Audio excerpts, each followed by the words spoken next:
Precisamente este gobierno le acaba de dar un mochón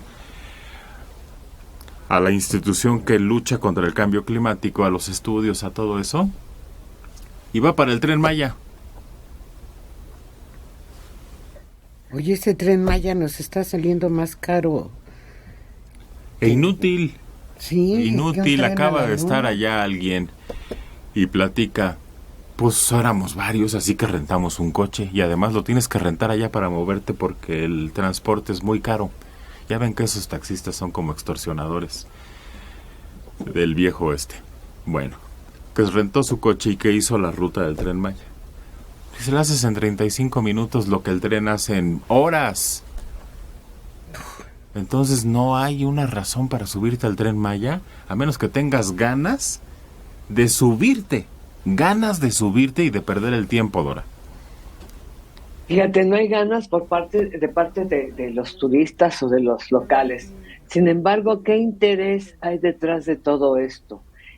Fue la venta de la madera, es hacerse de los terrenos, es crear un nuevo consorcio turístico. ¿Qué hay detrás de esto? Porque lo que estás diciendo, un recorrido que se hace en tan breve tiempo, no tendría razón de ser. Es transporte de mercancía, va a facilitar la importación, la exportación. ¿Qué es? ¿Qué hay detrás de esto? Yo sí soy muy suspicaz, ya sé, pero me llama mucho la atención que teniendo necesidad de un transporte de ese nivel, con ese lujo, el diseño, la modernidad, la tecnología, en otras partes de la República se haya hecho en esta zona, que es una frontera muy difícil. ¿Qué es? ¿Qué intereses hay? ¿Y quién está en un momento comprando terrenos, vendiendo la madera, contratando a todos los que van a proveer o que han provisto de los materiales que se necesitan?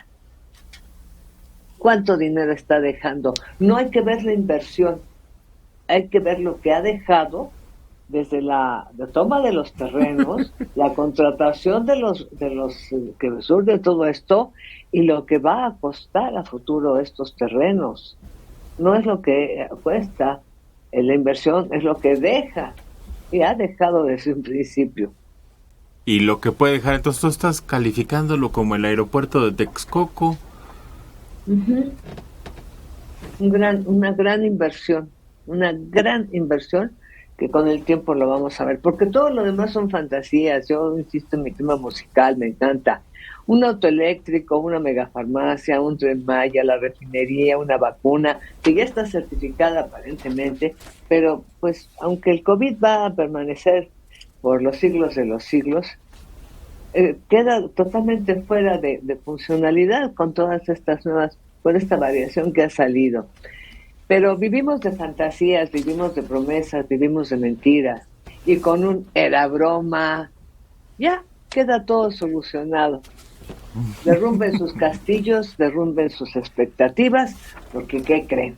Estaba bromeando. César. Es muy importante que México haya retomado la cultura ferroviaria. México era un país durante el porfiriato, sentó las bases de la comunicación a base de los ferrocarriles.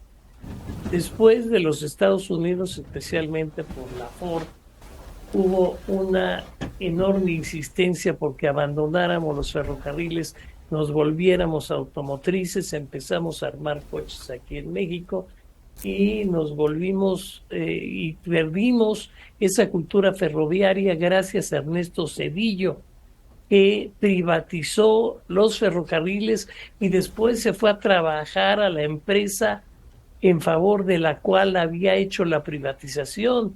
Eso sí es escandaloso. Y se acabaron nuestros ferrocarriles.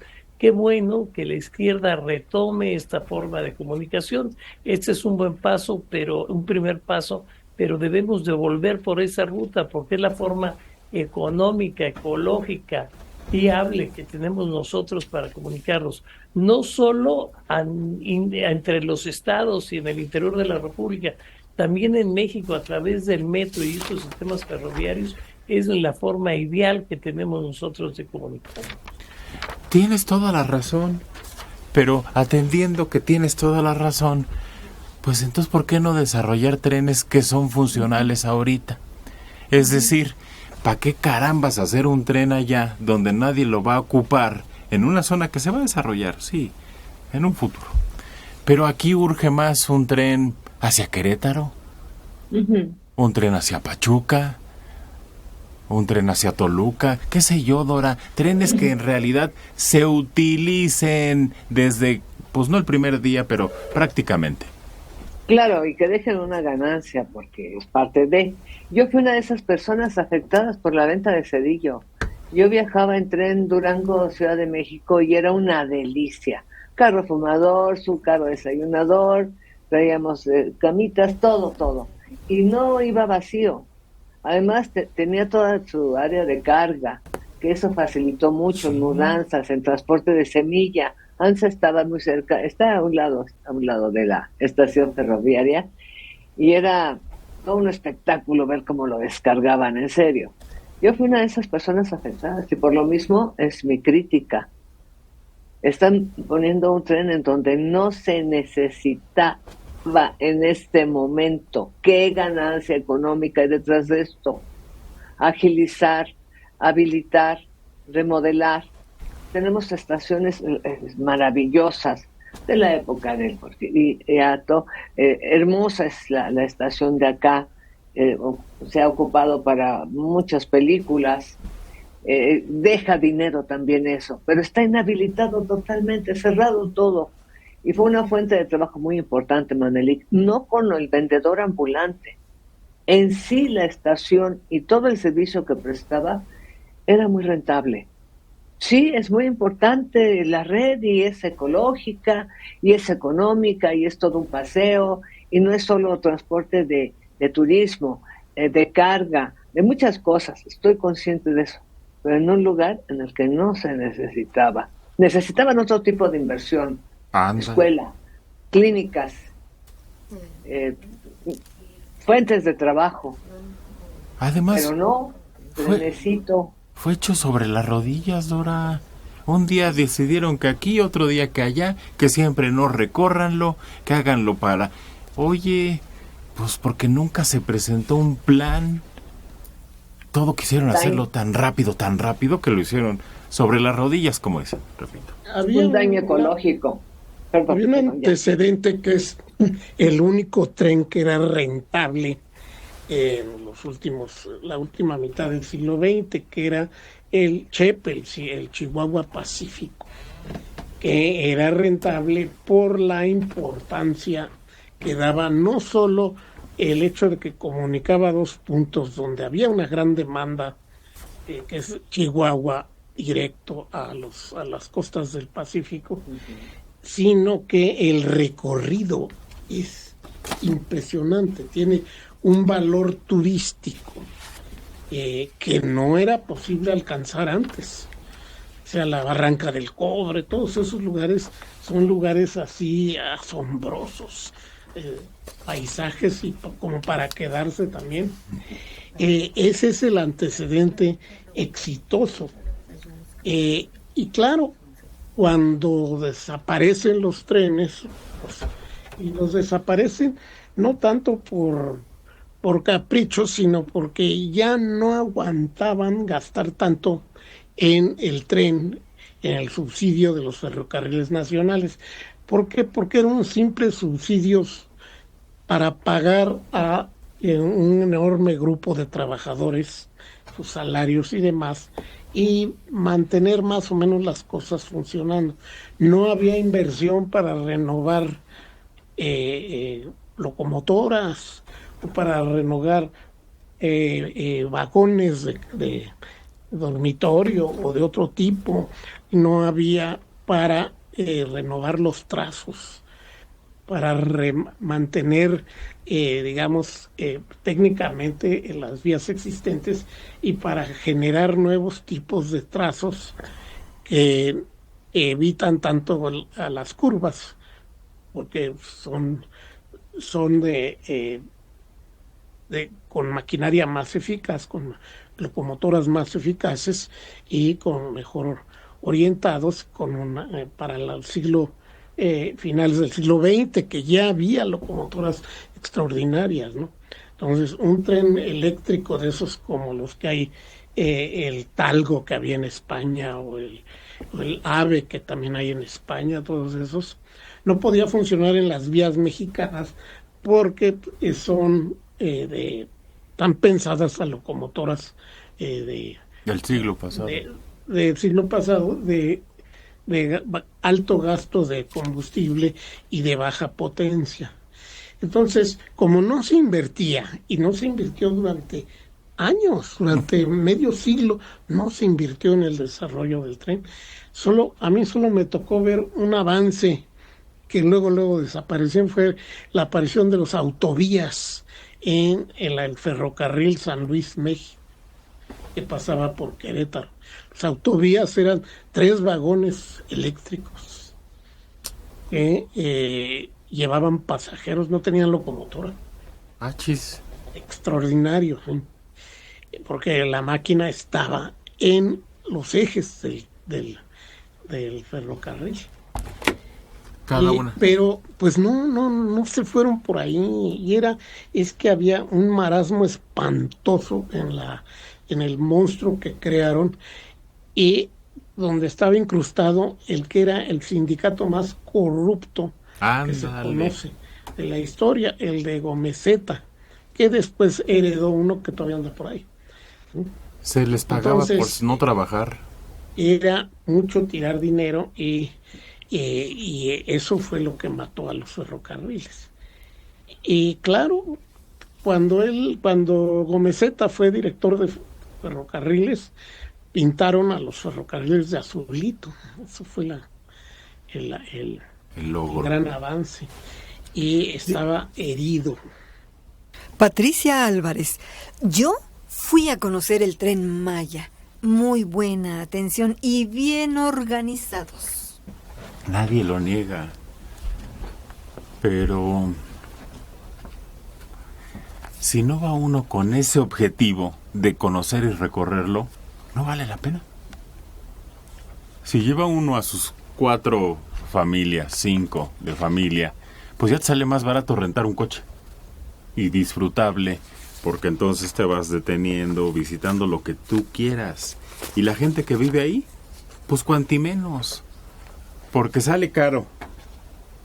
Porque las estaciones están alejadas de todo.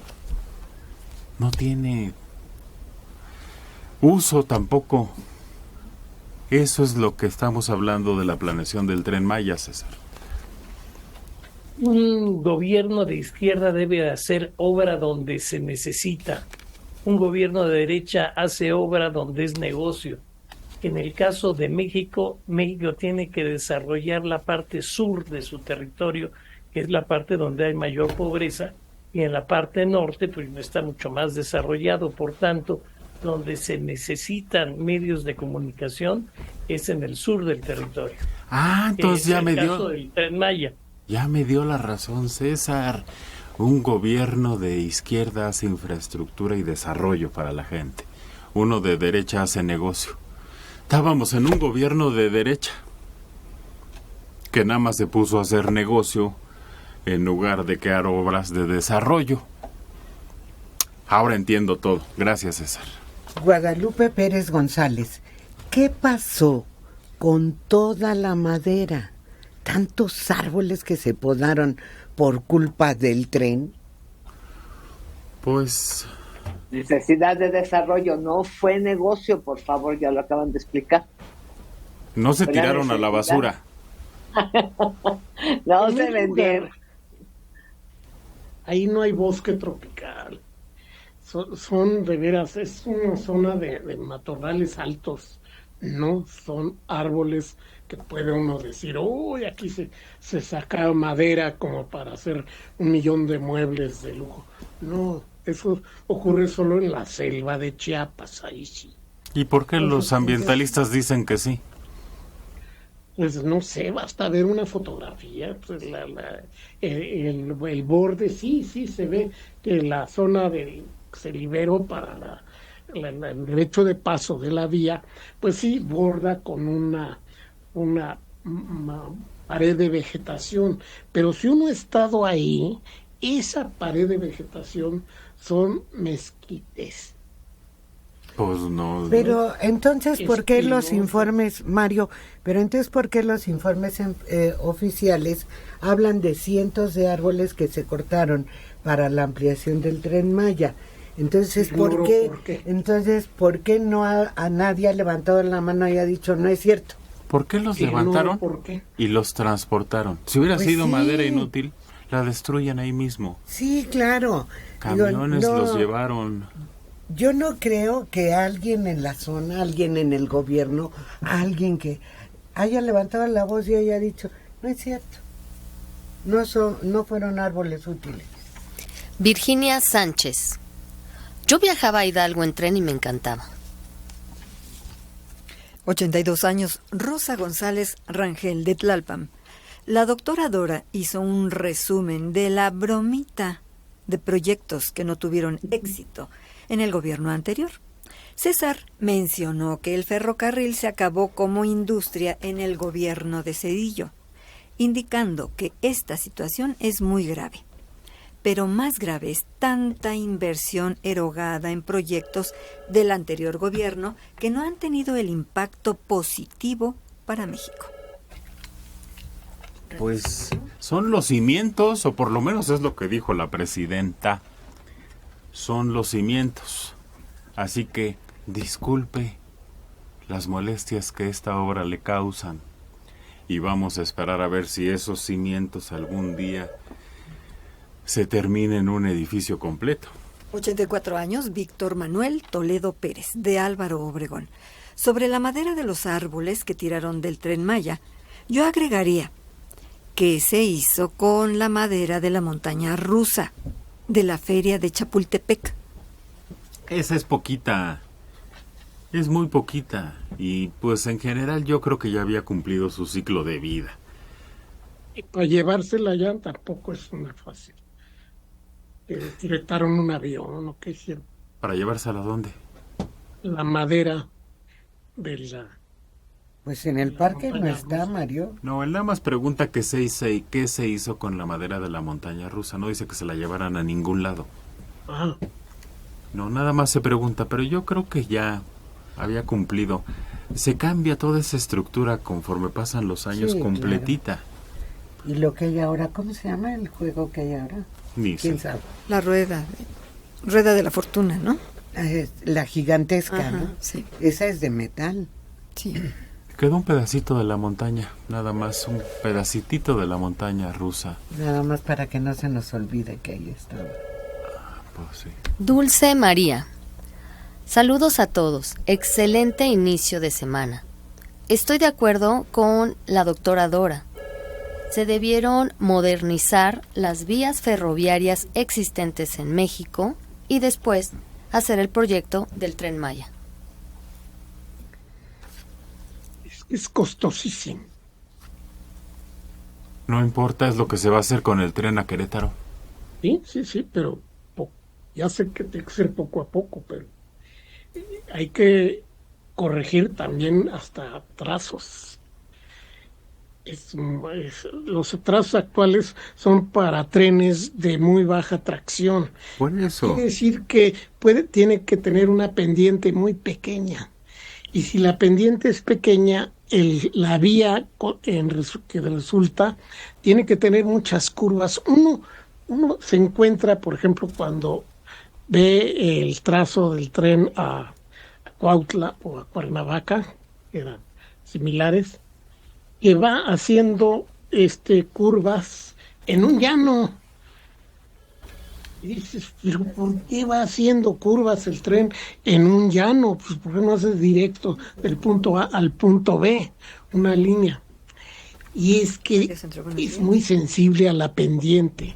Esa vía estrecha, era vía de... Angosta creo que le llaman. Vía angosta que la llamaban. Era para locomotoras que se patinaban muy fácilmente en pendientes elevadas. Entonces, no podía tener una pendiente mayor que X. Y por lo tanto tenía que buscar un trayecto en donde esa pendiente no se exagerara, y por eso parece absurdo.